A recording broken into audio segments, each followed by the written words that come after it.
Hej og velkommen til køkkenet på Hvide Sande Røgeri. I dag skal vi lave dampede muslinger i sådan en sauce med fløde og lidt grøntsager og noget cider, æblecider og hvidløg. Så nu vil jeg lige starte med at rense muslingerne. De skal jo helst være lukkede, inden de kommer i gryden, og så er det kun dem, der så er åbne under processen, man så spiser bagefter. Man sorterer dem lige igen. Så vil jeg lige vise, hvordan jeg har dem til at ligge i vand her. Så skraber jeg lige eventuelle urenheder af og tjekker, om muslingerne de er lukkede og levende.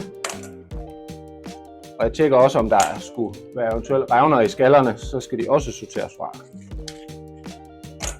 Fjerner den tråd, som man også nogle gange kalder skæg, som muslingerne har hængt fast på linen eller på stenene med. Det er sådan lidt en langsommelig proces, men det er en god idé at være grundig, fordi så får man mindre sand i sin suppe. Så der går jeg dem simpelthen bare igennem en efter en. Og så er der ved at være noget varme på gryden herovre. Og jeg starter med at tilsætte et par spiseskefulde olie.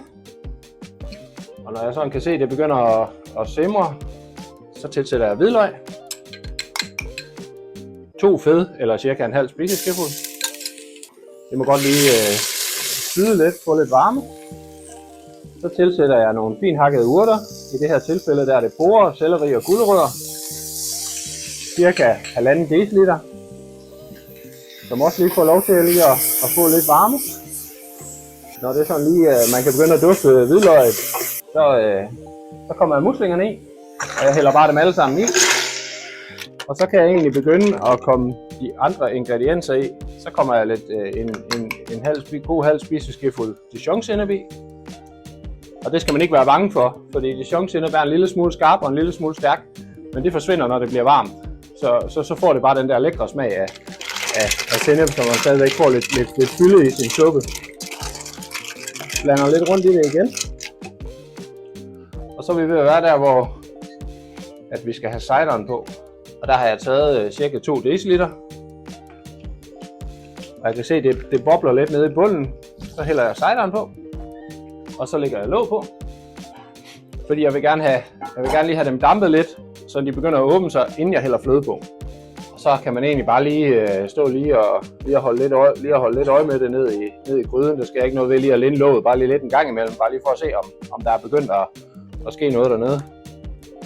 Nu handler det om at få det godt op og koge, så muslingerne de kan dampe.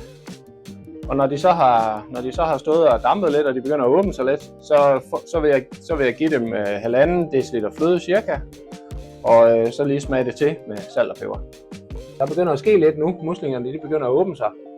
Og så lægger jeg lige låget på lige lidt igen. Det skal lige 1 minut mere. Så lænder jeg låget. Og så kommer jeg simpelthen fløden på. Og så kommer jeg salt og peber på. Og der er cirka en halv til en hel teskefuld salt.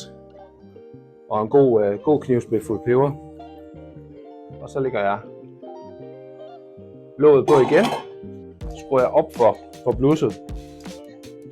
Fordi nu vil jeg gerne have det til at koge sådan ret meget.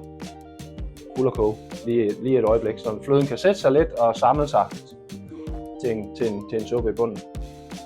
Og man kan virkelig mærke duften nu af både hvidløg og lidt hav og så den der cider der er kommet på.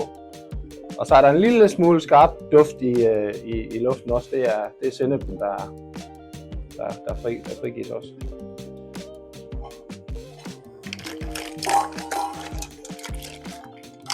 Og nu kan man se, hvordan muslingerne hernede i, de begynder at åbne sig. Nu er jeg lidt mere forsigtig med at vende rundt i det, fordi jeg vil helst ikke have muslingerne. Alt for mange af muslingerne falder ud af skallerne.